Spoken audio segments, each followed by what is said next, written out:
من الشيطان الرجيم إن الله وملائكته يصلون على النبي يا أيها الذين آمنوا صلوا عليه وسلموا تسليما আমরা সকলেই মুহাব্বতের সাথে দুরূদ ইব্রাহিম পড়ি আল্লাহুম্মা সাল্লি আলা মুহাম্মাদ ওয়া আলা আলি মুহাম্মাদ কামা সাল্লাইতা আলা ইব্রাহিম ওয়া আলা আলি ইব্রাহিম ইন্নাকা হামিদুম মাজিদ আল্লাহুম্মা বারিক আলা মুহাম্মাদ ওয়া আলা আলি মুহাম্মাদ কামা বারাকতা على إبراهيم وعلى آل إبراهيم إنك حميد مجيد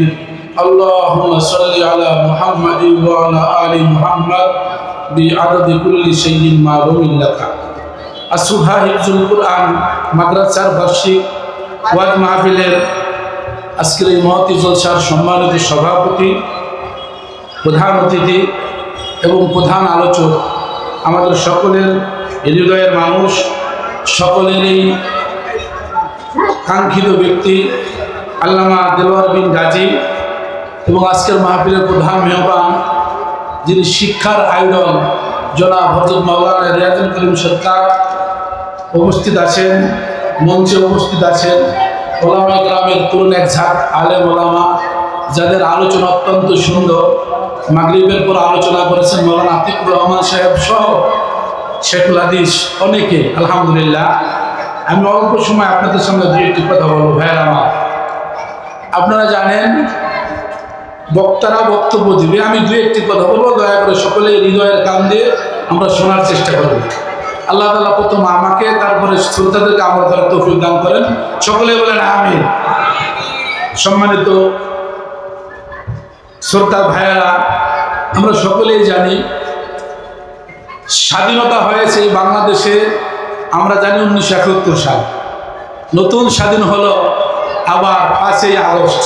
আমরা জানি স্বাধীনতার পর থেকে অদ্য পর্যন্ত এই বাংলাদেশে যারা এই দেশের ক্ষমতায় এসেছেন প্রত্যেকেই বিভিন্ন সময় শিক্ষা নীতি করেছেন। পৃথিবীর সমস্ত দেশের নিয়ম নীতিমালা আছে।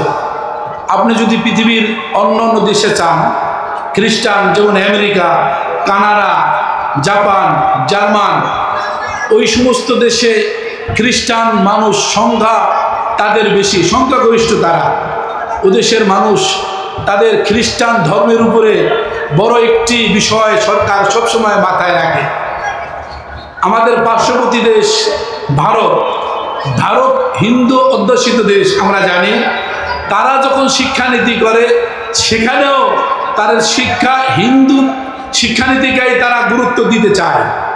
কিন্তু দুঃখ ও পরিতাপের বিষয়, এই ভারতবর্ষ থেকে যখন পাকিস্তান আলাদা হলো, পূর্ব পাকিস্তান এবং পশ্চিম পাকিস্তান আলাদা হয়েছিল কোন নীতির উপরে আমরা যুবকরা না জানলেও মোটামুটি যায় যাদের বয়স 40-এর ঊর্ধ্বে আমরা সকলেই জানি ধর্মভিত্তিক ভারত থেকে পাকিস্তান আলাদা হয়। কথা ঠিক না ভাই?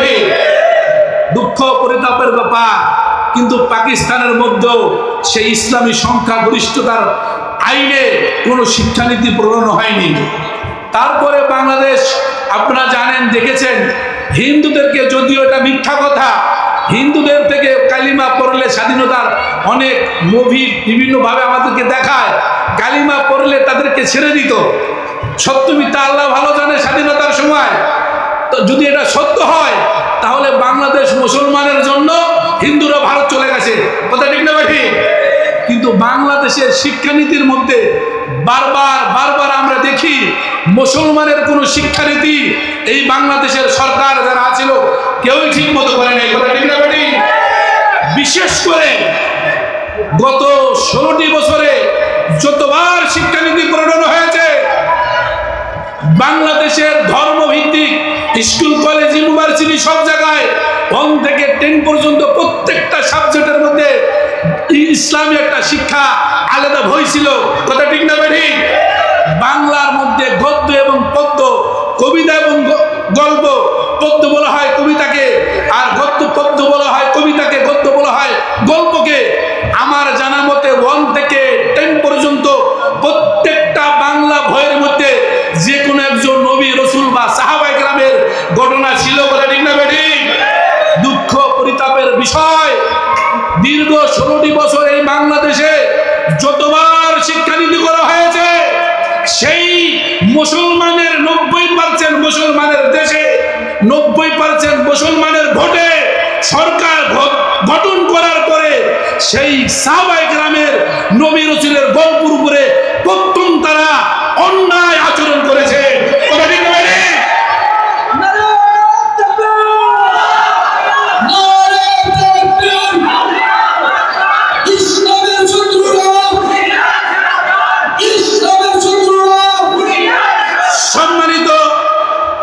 আমার প্রিয় তাওহীদ বন্ধুগণ, বক্তারা আলোচনা করবেন, ওয়াইজিন কেরাম ওয়াজ করবেন। আমাদের প্রত্যেকের সাবধান থাকতে হবে।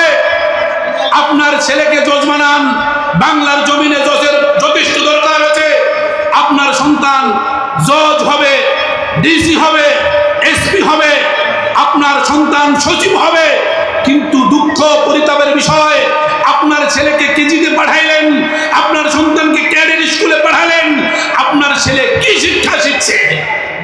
আমরা গত কয়েকদিন আগেও দেখেছি শিক্ষকদেরকে শিক্ষা দেওয়া হয়তো কিভাবে হাসে, প্যাক প্যাক প্যাক প্যাক করে। কথা ঠিক না বেঠে? 95% মুসলমানের দেশে হাস কিভাবে প্যাক প্যাক করে এটাও শিখাইতে হয় স্কুলের মধ্যে। কথা ঠিক না বেঠে? যেই সংসদে প্রতি মিনিটে লক্ষের উপরে টাকা খরচ হয়, সেই সংসদ ভবনে একজন নর্তকীর গান সংসদে হয়েছে। কথা ঠিক না বেঠে? 95% মুসলমানের দেশে। ভাইরা আমার, আপনার ছেলে স্কুলে পড়ান, ভার্সিটিতে পড়ান, আমার আপত্তি নাই। একদল গিয়েছে, তারা হিন্দুবাদী, এই মুসলমানের 95% মুসলমানের দেশে হিন্দুবাদ চালানোর জন্য যথেষ্ট চেষ্টা করেছে। কিন্তু আল্লাহর এই জমিনে, মুসলমানের এই দেশে, শাহজালালের এই দেশে, শাহপুরানের এই দেশে, শামসুল ফরিদপুরের দেশে, শাইখুল হাদিস আল্লামা আজিজুল হক রহমাতুল্লাহর দেশে, আল্লামা শাহ আহমদ শফির দেশে, জুনায়েদ বাবুনগরের দেশে এটা বাস্তবায়ন করতে পারে নাই, পারব না ইনশাআল্লাহ। এখন আবার আরেক দল আসছে, আমরা তাদেরকে এনেছি, হায়ার করে এনেছি, এই দেশকে ভালো কিছু উপহার দিবে। কিন্তু এই দেশের মধ্যে যদি কোনোভাবে ভুলে ইচ্ছায় অনিচ্ছায় সেই নম্র হিন্দুবাদ বাদ দিয়ে খ্রিস্টানবাদ, ইহুদিবাদ এবং যদি নাস্তিকবাদ চাপিয়ে দেওয়া হয়, বাংলার জনতা সেটা মেনে নিবে না, নিবে না, নিবে না। আমি আপনাদেরকে বলবো, ভাইরা আমার, আপনার ছেলেকে প্রথমে আপনি আপনার সন্তান, কয়েকদিন আগে দেখলাম এক বড় ব্যবসায়ী, এক বড় উকিল, আইনজীবী, সে তার বাপের জানাজায় উপস্থিত হলেন। জানাজার মধ্যে ইমাম সাহেব জানাজা পড়াইতেছে, হঠাৎ করে সন্তান পিছন দিকে চিৎকার দিয়ে উঠেছে। এখন সকলে ভাবছে মনে হয় বাপের মৃত্যুতে যন্ত্রণায় এই ভদ্রলোক চিৎকার দিলেন। নামাজ শেষে ইমাম সাহেব ওনাকে বুঝাইলেন, ভাই সকলেই মরবে, পূর্বেও মারা গেছে, আপনিও মরবেন, শান্ত না হন, শান্ত হন, কষ্ট পায়েন না, আল্লাহ আপনাকে তৌফিক দেখ, এই কষ্ট এই শোক আপনাকে সইবার। এখন ওই আইনজীবী বলতেছে, ভাই আমি আমার বাবার জন্য কাঁদি না। আল্লাহু আকবার। সবাই অবাক হলেন, আপনি আপনার বাপের দুঃখে কাঁদেন না? উনি বললেন, না ভাই, আমি আমার বাপের মৃত্যুর দুঃখে কাঁদি না, আমি কাঁদি আপনি জানাজার নামাজ পড়াইলেন, চতুর্থ তাকবীর দিলেন, আপনি জানাজার মধ্যে তাকবীরের সময় যেই জানাজার দোয়াটা পড়তে হয়, আমি বাংলাদেশের উল্লেখযোগ্য একজন আইনজীবী হইলাম, সব এলেম সব জ্ঞান আমি অর্জন করলাম, কিন্তু আমি আমার বাপের জানাজায় সেই জানাজার দোয়াটা পড়তে পারলাম না। এই কষ্টে আমি শিক্ষা দিয়েছি। ভাইরা আমার, আপনি আপনার বুকে হাত দেন, কোন স্কুল, কোন কলেজ, কোন ভার্সিটি, কোন ক্যাডেট, কোন কেজিতে আপনার সন্তানকে এই জানাজার নামাজ এর দোয়া শিখায়। আপনাদের জানা আছে কোন স্কুলে শিখায়, কোন ভার্সিটিতে শিখায়, কোন কলেজে শিখায়, কোন ক্যাডেটে শিখায়, কোন কেজিতে শিখায়? শিখায় না। কিন্তু এই আসুফা মাদ্রাসায় সন্তানদেরকে আপনার সন্তান কিভাবে জানাজা দিবে শিখাবে। আমার মনে হয় কিছুক্ষণ পর দেখাবে কিভাবে জানাজা পড়ানো হয়। আপনার সন্তানকে বেশা পড়ান, কোনো আপত্তি নাই, কিন্তু আপনার সন্তানকে আপনি অবশ্যই নুরানি পড়াবেন, কারণ আপনার সন্তান এই দায়িত্ব আপনাকে নিতে হবে। আপনারা দেখেছেন করোনার সময় বাংলাদেশের সবচেয়ে বড় লোকদের মধ্যে একজন বড় লোক ছিল যমুনা গ্রুপের মালিক বাবুল সাহেব। আপনারা দেখেছেন না? দেখেন নাই? আমি শেষ করে দিব একটা উদাহরণ দিয়ে। বাবুল সাহেবের কবরে কিছুদিন আগে ফেসবুকে আসছে, বাবুল সাহেবের কবরে ছাগল দেয়া দৌড়াদৌড়ি করে, কোনো মানুষ জিয়ারতের জন্য নাই। কিন্তু আপনাদের পাশের ভদ্রলোক বাবুল সাহেবের মতো ধনী না, মুজিবুর রহমান, তার কবর আছে আন্দারমানিক, আছে না নাই? আছে না নাই? তিনি ওই আন্দারমানিক মাদ্রাসা করে গিয়েছেন। যান, প্রতিদিন দেখেন কত লোক তার কবর জিয়ারত করে। বাংলার কত বড় বড় আলেম ওলামারা ওই কবর জিয়ারত করে। কথা ঠিক না ঠিক? বাবুল সাহেবের ইতিহাসে দেখা গেছে সে যত বছর হায়াত পেয়েছে প্রতি বছর একটা করে ফ্যাক্টরি করেছে, কিন্তু লাভ কি? তার সন্তান করোনার মধ্যে তার লাশ ধরতে যায় নাই। কথা ঠিক না ঠিক? কিন্তু আলেম ওলামারা, বাপ না, চাচা না, দাদা না, এই কালিয়াকৈর ওলামা পরিষদের আন্ডারে আমিও সেই কমিটিতে ছিলাম। যত লাশ মারা গেছে, সন্তান যায় নাই, স্ত্রী যায় নাই, ছেলে যায় নাই, মেয়ে যায় নাই, ভাই যায় নাই, কেউ যায় নাই। যার জন্য আপনি রাতকে রাত বললেন না, দিনকে দিন বললেন না, হারাম হারাম মানলেন না, শুধু টাকা আর টাকা, বাড়ি আর বাড়ি, বিল্ডিং আর বিল্ডিং অট্টালিকা করে গেলেন। সে আপনার নিদানের সময় কবরে তো যাবেই না, দোয়া তো করেই না, নামাজ তো জানেই না। একদিন আপনার জন্য দোয়া করতে হবে, সে তো রব্বির হামহুমা কামা রব্বায়ানি সগীরা।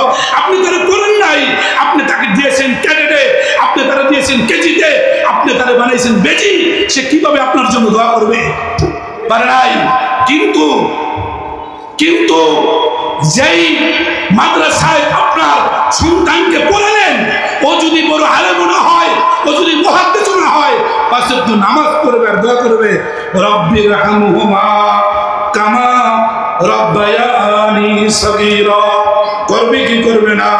বন্ধুগণ আমার, আমি আপনাদেরকে বলবো, দয়া করে মায়া করে আপনার সন্তানকে জজ বানান, কোনো আপত্তি নাই, ব্যারিস্টার বানান, কোনো আপত্তি নাই, বড় শিক্ষিত বানান, কোনো আপত্তি নাই, কিন্তু আপনার বাচ্চাকে সর্বপ্রথম 3টা বছর মাত্র নুরানি মাদ্রাসায় দিয়ে আপনার সন্তানকে জানাজার নামাজের দোয়া, আপনার সন্তানকে আপনি মৃত্যুর পরে সূরা ইখলাস পড়ে যেন, সূরা ইয়াসিন তেলাওয়াতের পরে যেন আপনার জন্য একটু দোয়া করতে পারে। ও আমার বন্ধুগণ, আপনি আপনার সন্তানকে যত কোটি টাকার মালিক বানায় দেন না কেন, আপনার এই টাকায় কোনো ফায়দা দিবে না।